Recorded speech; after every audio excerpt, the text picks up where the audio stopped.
নমস্কার, হ্যাপি হোলি। আজ 14ই মার্চ 29শে ফাল্গুন শুক্রবার।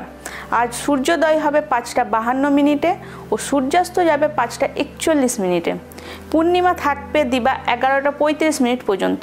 সকাল 8টা 55 হতে 11টা 47 মধ্যে কোনো শুভ কাজ করা যাবে না। চলুন দেখে নিই কেমন যাবে আজকের আপনার দিন। মেষ রাশি, প্রচুর রাগ ও জেদের কারণে কর্মজায়গায় ক্ষতি। বৃষ রাশি, মনের ইচ্ছে পূরণ করা হবে আর্থিক উন্নতি। মিথুন রাশি, নতুন সম্পর্কে জড়িয়ে যাওয়ার সম্ভাবনা, কিন্তু সেটা শুভ হবে না। কর্কট রাশি, ব্যবসায়ী ভাগ্য খুবই ভালো দেখা দিচ্ছে, যে কোনো ব্যবসার জন্য এগোতে পারেন। সিংহ রাশি, যে কোনো যোগাযোগের জন্য পড়বে বাধা। কন্যা রাশি, হতে চলেছে সম্পত্তির অধিকারী, কিন্তু থাকবে শরীর নিয়ে সমস্যা। তুলা রাশি, আর্থিক উন্নতি হবে, কিন্তু পেটের সমস্যা দেখা দিচ্ছে। বৃশ্চিক রাশি, আর্থিক উন্নতিতে বাধা। ধনু রাশি, আর্থিক অবস্থা থাকবে মধ্যম ও শারীরিক সমস্যাও দেখা দেবে।